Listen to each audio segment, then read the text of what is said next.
ఉద్దేశమేమి? మంచి ఖాందాని మనిషి, వంశమనిషి, ధనికుడు. ఆ వైశ్య సహవాసం వలన ఆయన పేరు ప్రతిష్టల మీద ప్రభావం పడుతుందని సద్గురు ఇట్లు తమ శిష్యులను, తమ శరణాగతులను రక్షిస్తారు. ఇక్కడ హైదరాబాద్ లో తారాబాయి అని ఉండే, దాదాదయాల్ ఆమె దగ్గరికి అదే గౌరవం, అదే మర్యాదతో, ఆ మాతృభావంతోనే పోతూ ఉండేది. తారాబాయి దాదాదయాలను చూసి అన్నది, అయ్యా నీకు ఆ వైశ్య ఇంటికి పోవటం అవమర్యాద, నీవెక్కడ ఆమెక్కడ అని దాదాదయాలతో చెబితే, దాదాదయాలు ఏమన్నాడు, నీకింకా సత్పురుషుల లక్షణాలు గుర్తుగానే, సత్పురుషులు ఎవరిని ఎట్లు సన్మార్గంలో చేస్తారో, పెద్ద మనిషి అయినా ఆ వేష్య కూడా దాదాదయాలు ఇంత గౌరవం ఇచ్చిన తర్వాత అంతా విడిచిపోయి సన్మార్గంలో వచ్చాయి. पंडीदास सन्मार्गों में होते। अब उसकी जो नौजवान लड़की थी, आप हैरान हो गए कि उस लड़की की माता ने दाता दयाल को अपनी तकलीफें बताई, और मुझे मालूम है एक वेश्या को क्या से क्या बना दिया। वो तकलीफें सुनी और तकलीफों को रफा भी किया। ये नहीं ये मैं जान रहा हूं, नाम भी अर्ज कर दिया। इसलिए याद रखो, सत्य पुरुष की जो नजर है ये बड़ी अजीब नजर है, जिसको आप लोग समझ नहीं सकते। जहां वो समझेगा जो समझ से ऊंचा है। क्या मैंने शब्द कह दिए? वो समझ सकता है जो अगर तुम्हें प्यार करना है, प्रेम करना है, तो फर्ज प्रेम अदा करो। क्या क्या फर्ज क्या है प्रेम के? वो जफा करे, वो जफा करे तुम वफा करो, वो दगा करे तुम दुआ करो। तब तो बात है। इसलिए तुम्हारी मंजिल जो है, ठहरो मत। अगर ठहर गए तो ठहर गए, चलो तुम्हारी दीन भी बनेगी और दुनिया भी बनेगी। जैसे दादा ने उसको, उस देवी को मैं क्या तारीफ करूं, दाता दयाल की संगत से वो बाजारी औरत, मैं सच कहता हूं उसकी हालत मैंने देखी है। वो एक महात्मा बन गई, अब किसी से मिलती जुलती नहीं थी। और हमारे दाता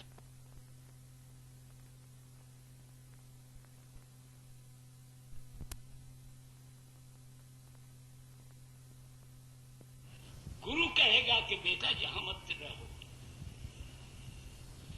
ये एम नहीं है, ये लक्ष्य नहीं है, ये एक नहीं है, यहां तीन है। अब आगे चलो, आगे कौन जाएगा? वो मरा हुआ ही जिसने मरना कबूल करा वो जाएगा। जो खुशी से मर रहा है वो जाएगा। जिसको धन प्यारा है, दौलत प्यारी है, विषयों से जो होए उदासा, विषयों से जो होए उदासा, परमार्थ की यामन आशा, धन संतान प्रीत नहीं जागे। ये शर्तें हैं, समझते हो, वो आगे जा सकेगा। खूब अंधेरा है। क्यों?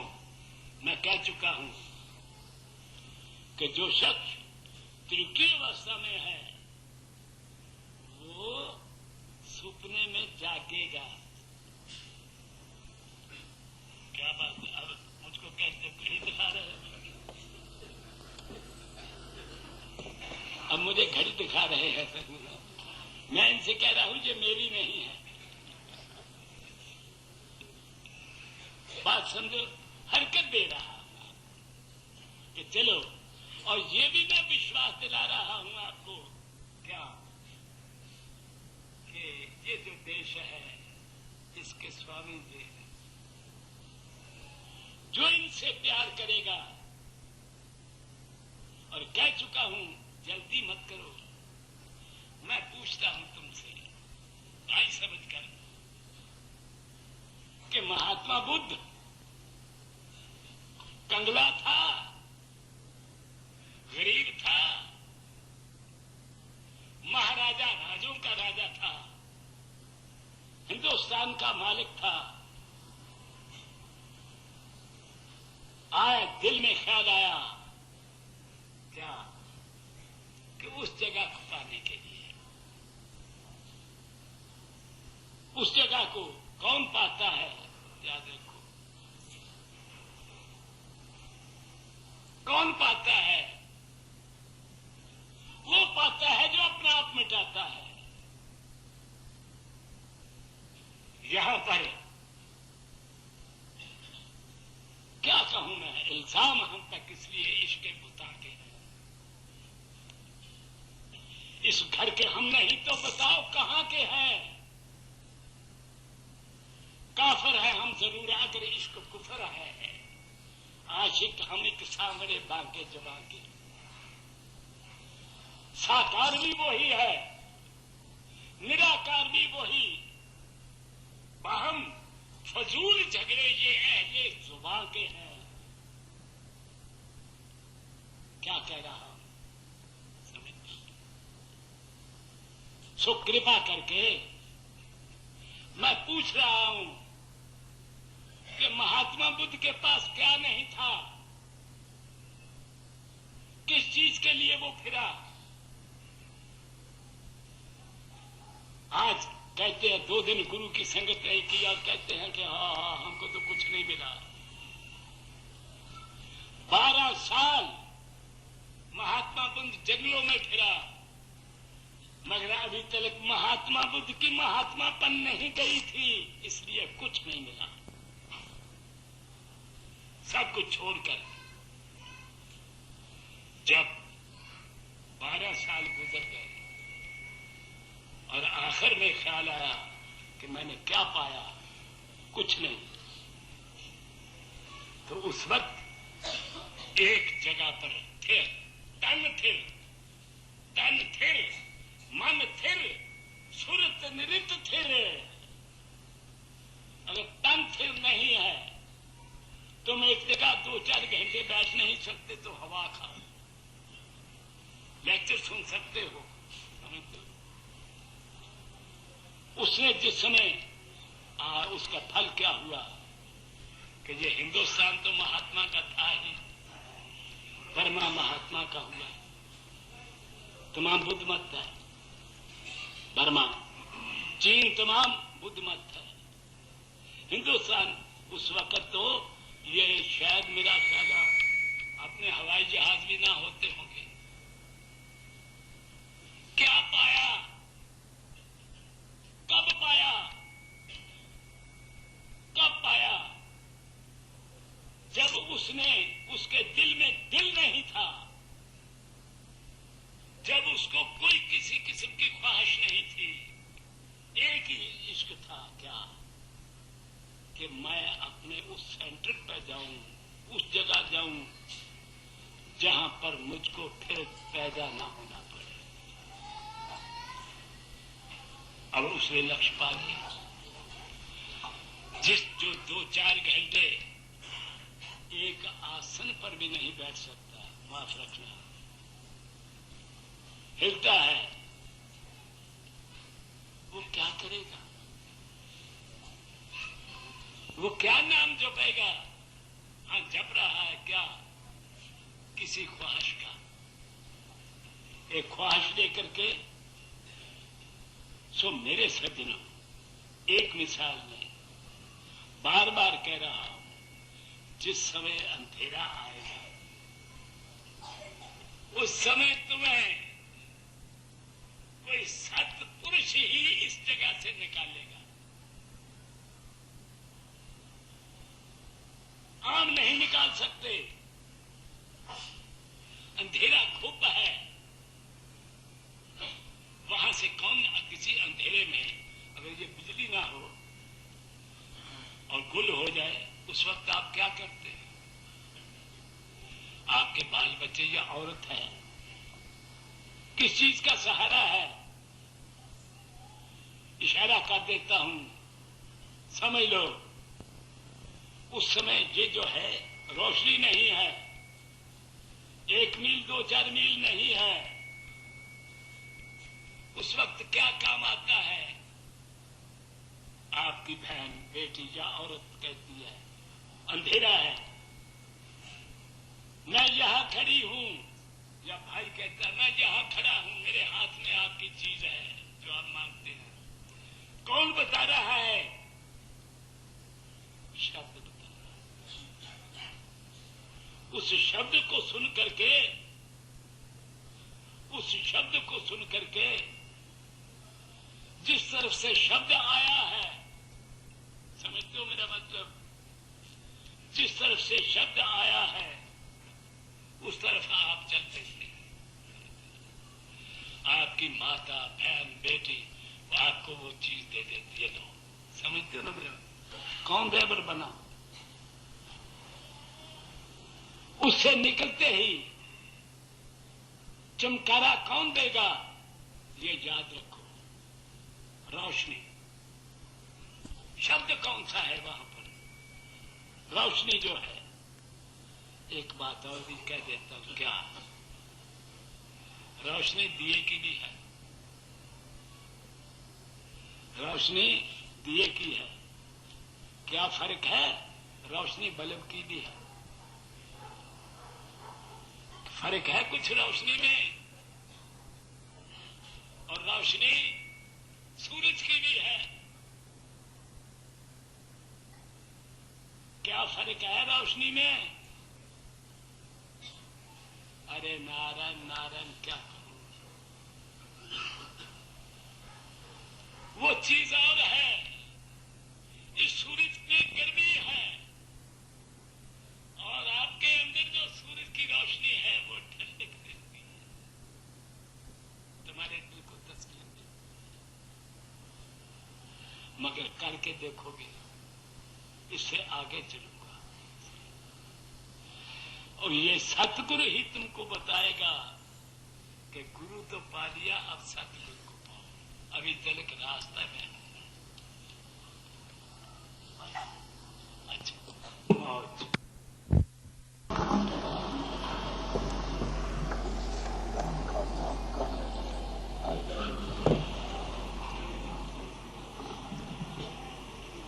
मौज मालिक।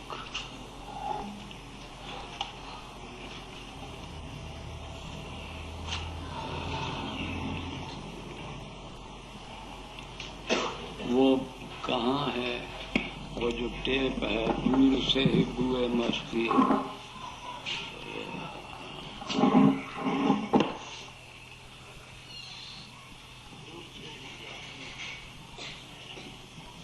अच्छा,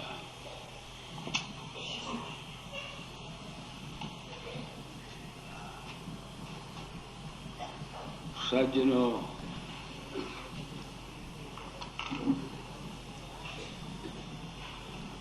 अब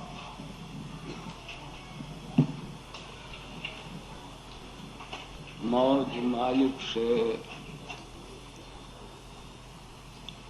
2-4 सवाल आए हैं।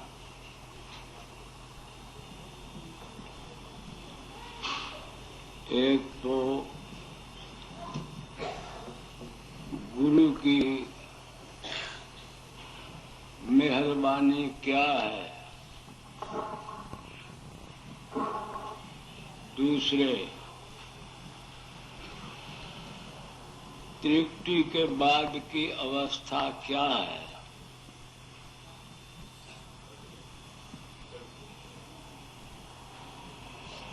एक जो गुरु की मेहरबानी मैंने देखी है वो मैंने अर्ज कर दी थी। अब दूसरी मेहरबानी और अर्ज करता हूं। इसको जरा बंद कर देते हैं।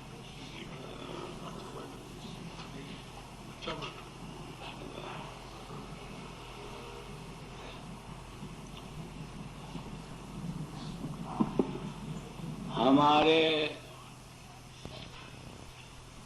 घर के साथ जो दीवार लगती थी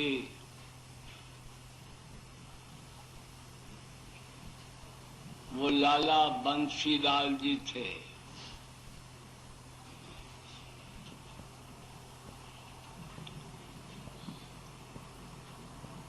और बड़े शाहूकार थे।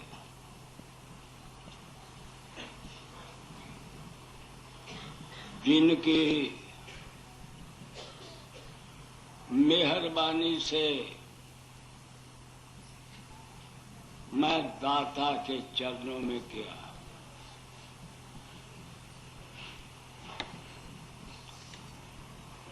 निहायत शरीफ,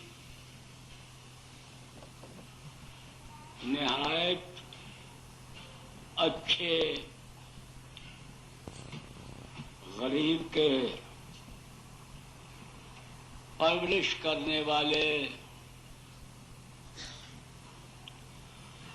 मगर वक्त आ गया।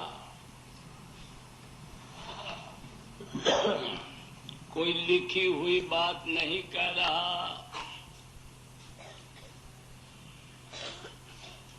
देखी हुई जो बात है वो कह रहा हूं।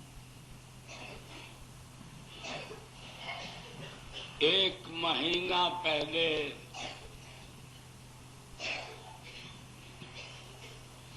दाता दयाल का खत आया उनको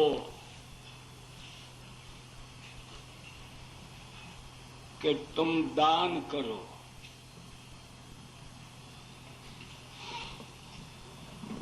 ये खत आया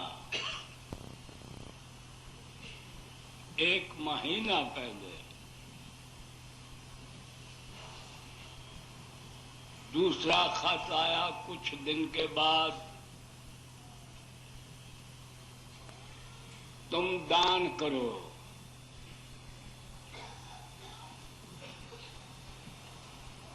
लाला बंसीलाल ने वो खत मुझको दिखाया। वो शाहूकार अच्छे थे।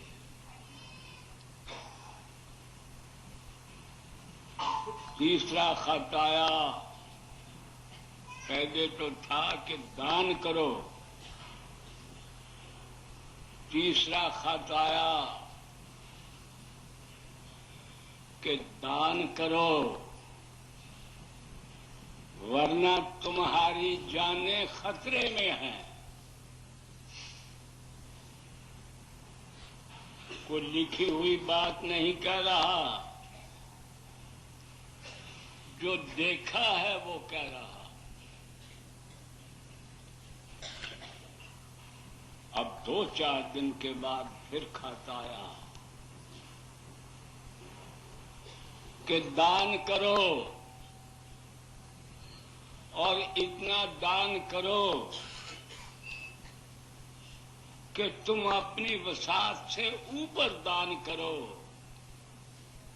वगरना तुम्हारी जानें खतरे में है।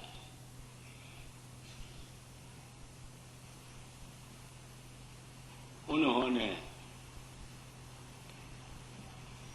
हिंदुओं के लिए खूब दान किया,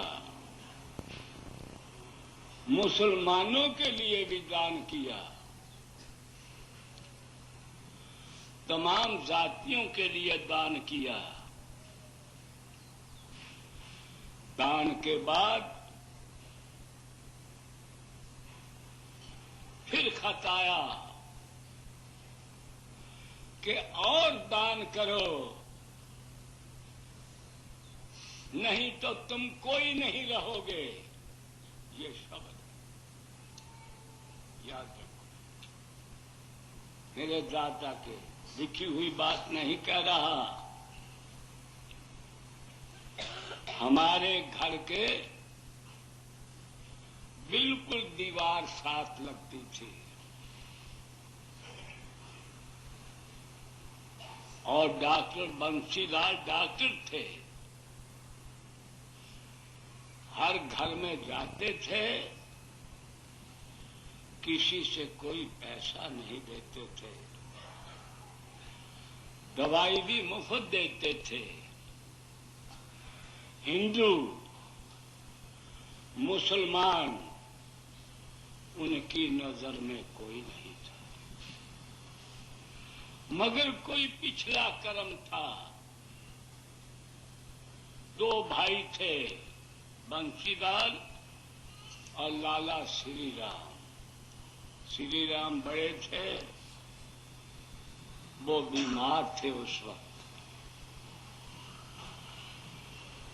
और चुबारे पे यानी ऊपर की बिल्डिंग में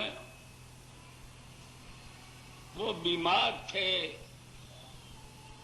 और उनकी तीमारदारी के लिए भाई साहब इस तरह से उनकी चारपाई, इस तरह से भाई की चारपाई, भाई की औरत वहां पर है और एक बड़े भाई की औरत नीचे है, बाल बच्चे तमाम नीचे हैं। रात को दिल थर्राता है, रात को डाका पड़ गया। देखो गुरु की मेहरबानी, डाका पड़ गया और आते ही उसने नीचे का दरवाजा खोल दिया। एक डाकू किसी तरह से ऊपर चढ़ा, सीढ़ियों से उतरकर नीचे का दरवाजा खोल दिया। डाकू तमाम अंदर आ गए। बड़े भाई को आते ही उन्होंने पेट में छुरा मारा। साथ में छोटा भाई था,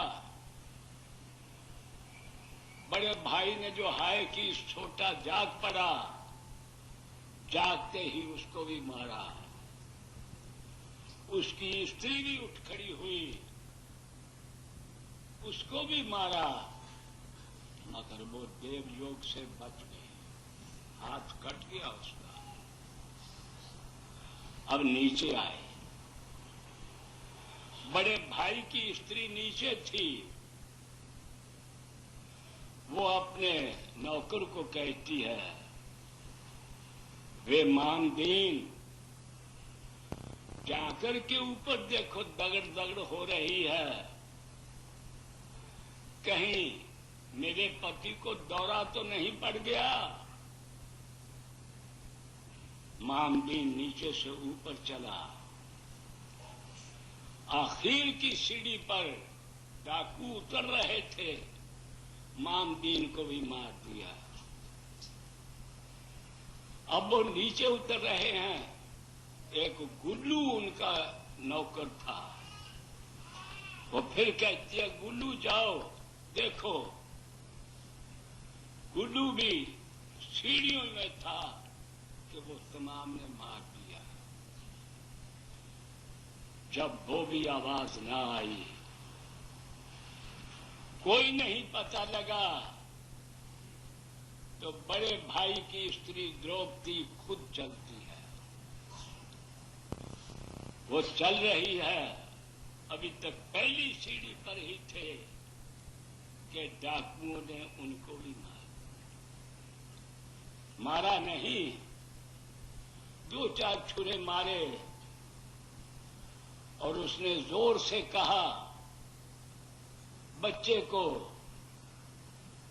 क्या दीनानाथ, हमारे घर में डाकू आ गए। इस बात का गुरु की मेहरबानी है। अगर वो शायद अपनी हैसियत के मुताबिक दान करते तो बच जाते। दीनानाथ के पास बंदूक थी, उसने फौरन फायर कर दिया। डाकू दौड़ गए, चले गए। अगर वो दाता के ऊपर जैसे कहा था कि दान करो, तुम्हारी जानें खतरे में है, सिर्फ एक दीनानाथ और छोटे बच्चे बचे। वो दीनानाथ उन बच्चों को लेकर के, किसी को कंधे पर, किसी को इस कंधे पर, छोटे थे, किसी को किसी तरह से, और बंदूक लेकर के निकला और हमारा दरवाजा खटखटाया। हमारी माता ने और स्त्री ने उनको कहा, दीनानाथ ने, क्या हालत थी दीनानाथ की, मैं लफ्जों में कह नहीं सकता। कहने लगे मेरी माता को, मासी हमारा घर तमाम तबाह, मर गए हम लोग। ये गुरु की मेहरबानी है। याद रखो, मानते नहीं दुनिया। गुरु क्या है, मैं प्रत्यक्ष कर रहा। इनको कहो। फिर मैं दूसरी मिसाल देता।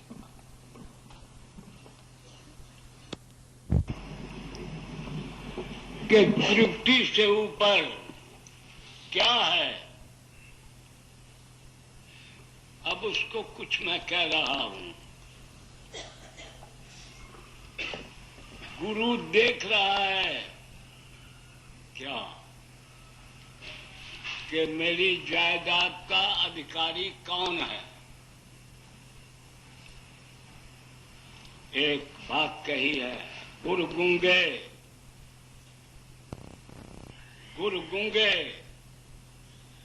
गुर बांबरे, गुरु के रहिए दास। अगर गुरु भेजे नरक को तो स्वर्ग की करिए आस। अब मैं क्या कह रहा हूं,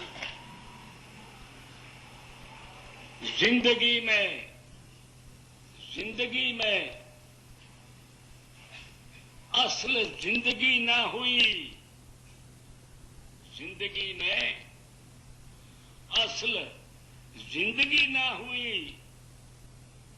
दिया चिराग जलता रहा और रोशनी ना हुई। तृप्ति से आगे समझने के लिए वो समझ सकते हैं, जिनके अंदर पहले रोशनी हो, गुरु पर विश्वास इतना हो कि विश्वास करने की जरूरत ना पड़े। अगर तुम्हें विश्वास करना पड़ा तो विश्वास नहीं होगा, नहीं होगा, नहीं। क्या कह रहा? अब एक मिसाल देता हूं। फिर गुरु देखता है कि मेरी तालीम को, मेरी जायदाद को लेने वाला कौन है और वो कहां है।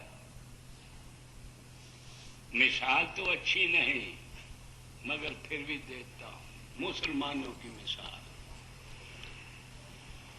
शमस तबरेज ने देखा कि मेरी इस तालीम को लेने वाला कौन है। वो चल करके हाय हाय हाय रूम में पहुंचा। गौर करो,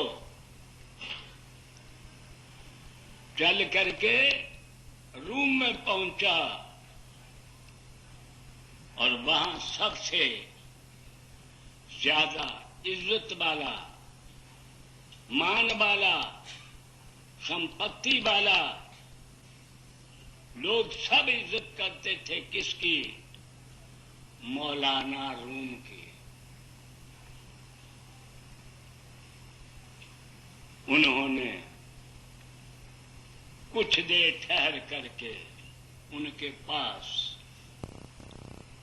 देखा, जो क्या कि मेरी जायदाद को लेने वाला कौन है। चल करके गए रूम में। इसी तरह से गुरु देखता है कि मेरी जायदाद को लेने वाला कौन है। आता है ओम भू भूलो भवै स्व मह जन तप और सत्य।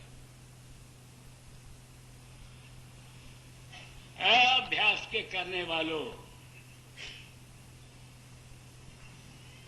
याद रखो, ये जिस्म है।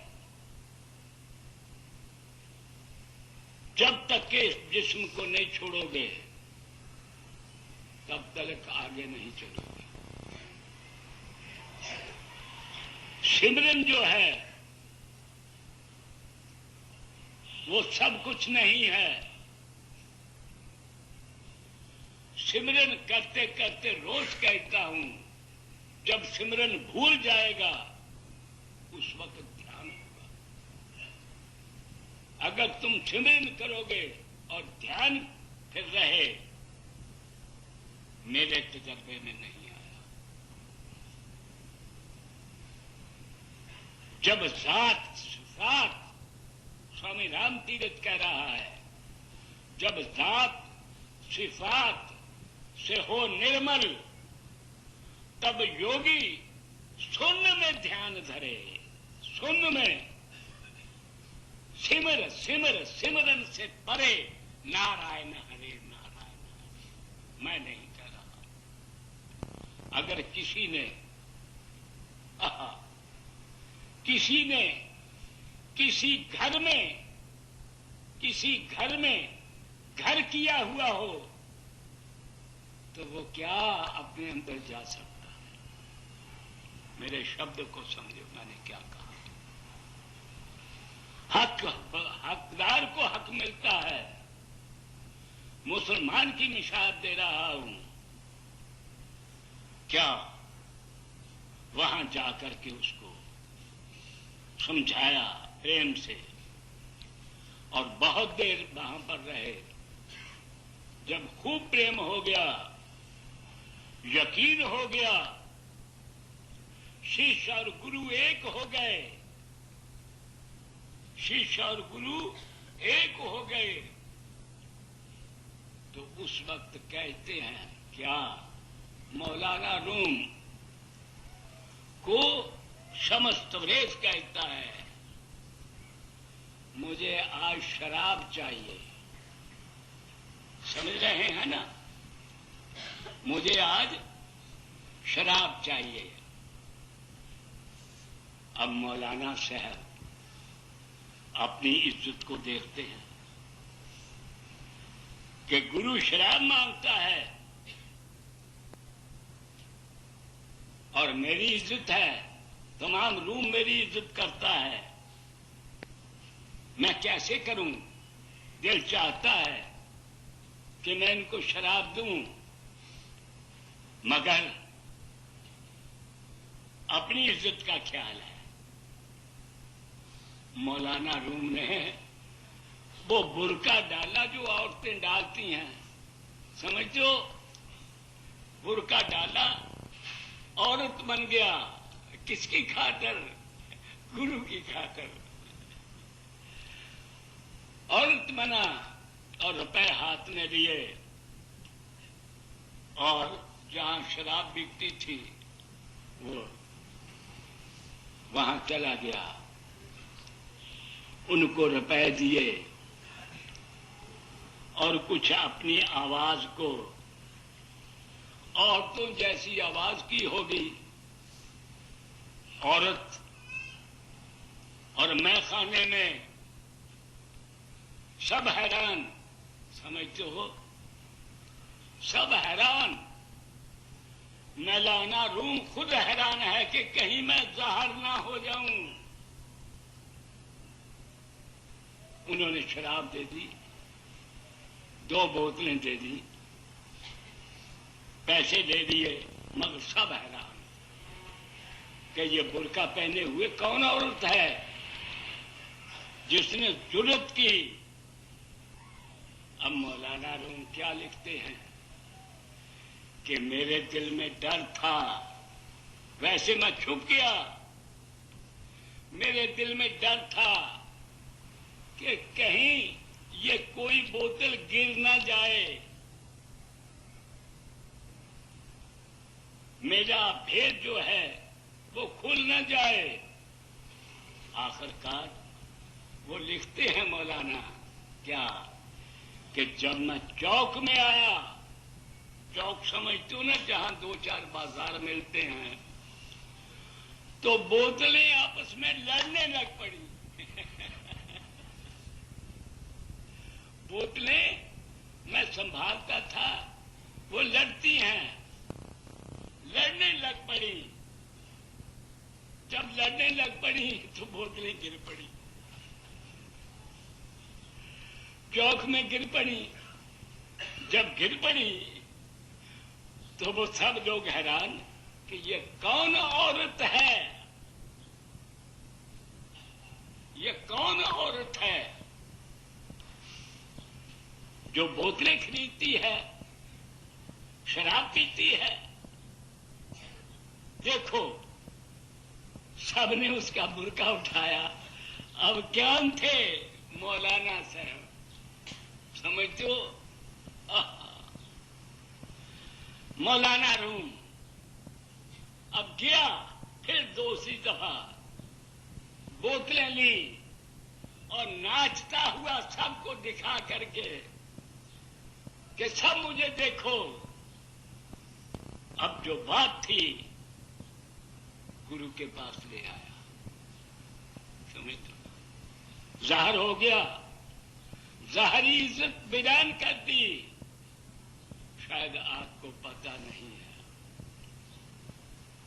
शायद आपको पता नहीं है, हजूर मोल्ला मुकद्दस राय बहादुर सालग्राम, जो हमारे दाता के गुरु थे, समझो,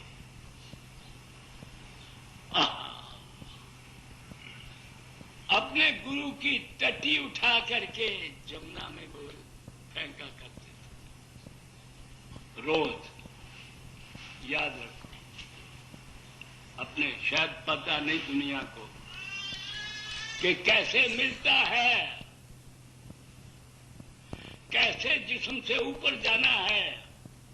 अन्नमय कोश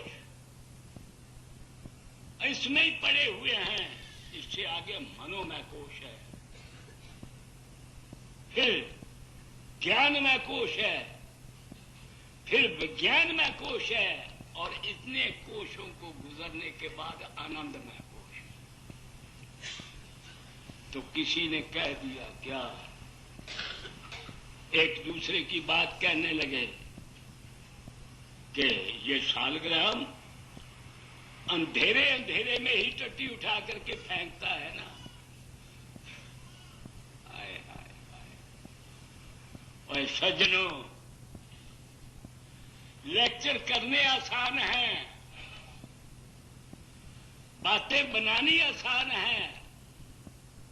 हजूर मोहल्ला मुकद्दस सराय बहादुर सालग्राम ने सुन लिया क्या कि लोग कहते हैं अंधेरे अंधेरे में ही टट्टी उठा करके फेंकते हैं।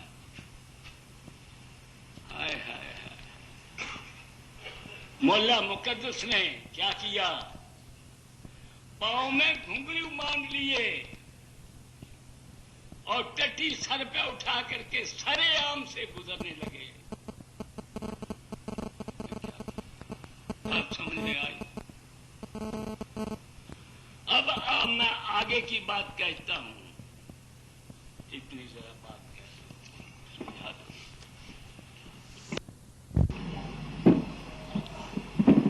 कुछ दिल कहता है कह दूं, कुछ दिल कहता है ना। समस्त देश कहता हूं क्या, समस्त ब्रेज ने मंजिलें पास की हुई थी, वो उसने मौलाना रूम ने।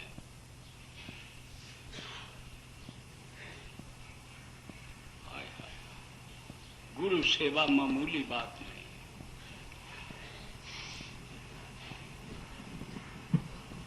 समस्त ब्रेज ने उसकी लड़की मांगी,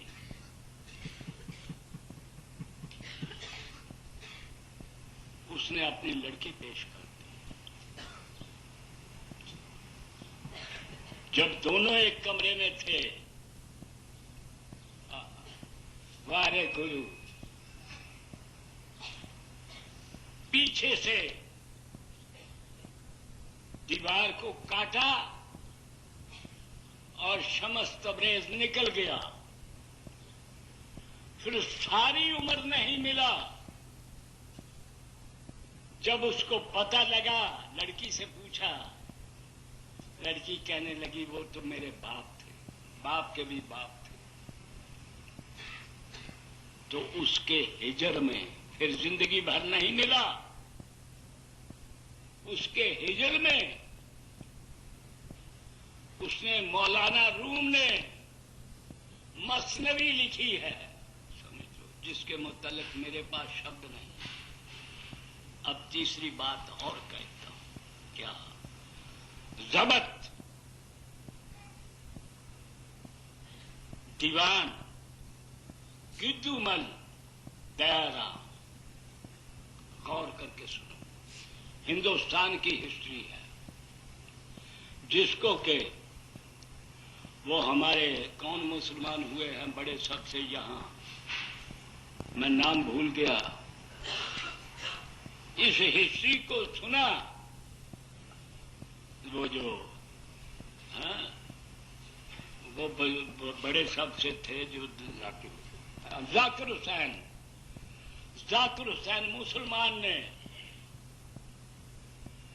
जिसने ये हिस्ट्री सुनाई और देखा, उसको अनाम से माला माल कर दिया, जाकिर हुसैन ने। अब मैं वो कह रहा हूं, दीवान गिद्दूमल दयाराम कहां के थे, समझते हो? ये जो हमारे पंजाब के साथ लगता है, क्या नाम है, इसको कहते हैं, वो शहर को भूल जाता हूं मैं। नहीं, अमृतसर नहीं, पंजाब के साथ लगता है सिंध। एक तो है ना ये सिंध, वो सिंध है, समझते हो ना। जो पंजाब के साथ वहां के थे। और कौन थे? दीवान गिद्दूमल, बैरिस्टर एट लॉ। और कौन थे? इंपीरियल काउंसिल के मेंबर। मामूली तो नहीं,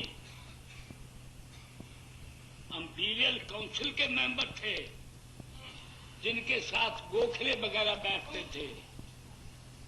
माफ रखना, मेरी तबीयत है, अब मैं भूल जाता हूं हर बात को। इतने बड़े, और तानी 1000 रुपया उन दिनों में तनख्वाह थी।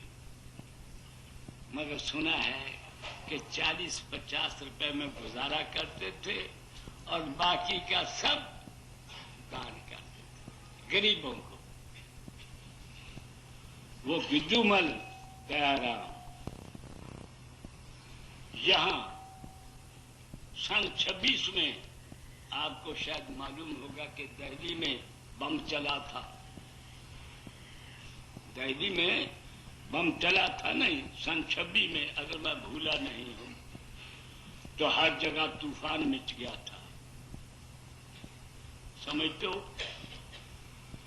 पकड़ रही थी पुलिस, और लिबास जो था वो सादा था। गौर के कानों से सुनो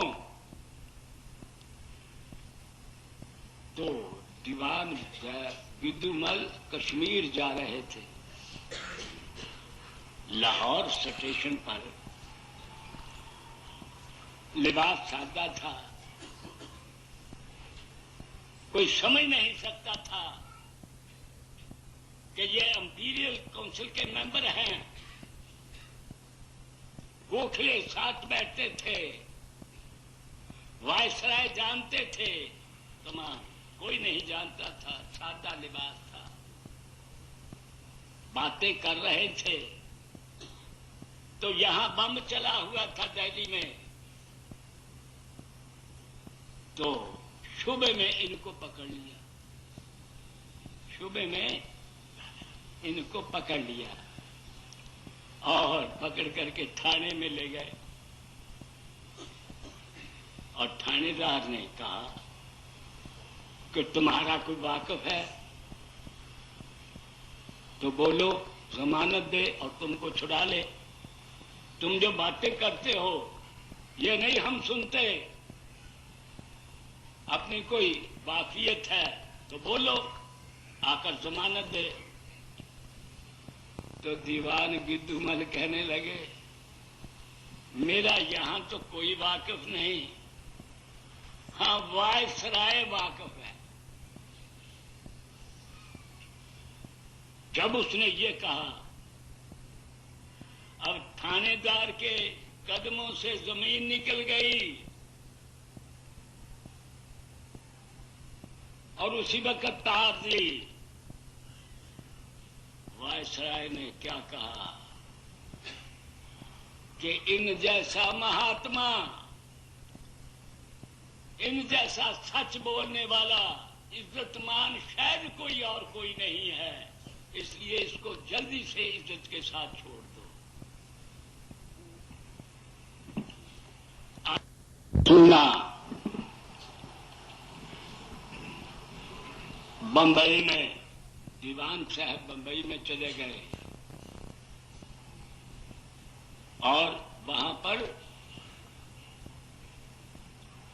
दवाखाने, स्त्री और पुरुषों को अच्छी तालीम देने के लिए कॉलेज स्कूल खोल दिए।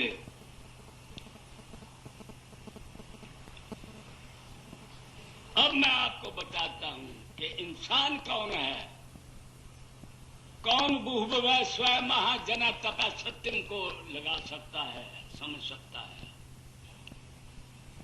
जबत कितना है, इंसान कौन है। इंसान की शक्ल में सब हैरान हैं, इंसान कौन है।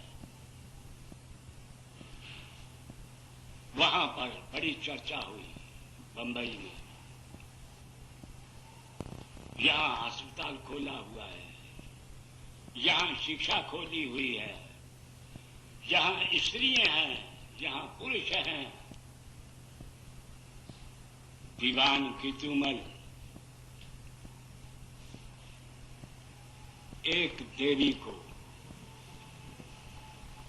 मालिक की मौज, कान खोल कर सुनो।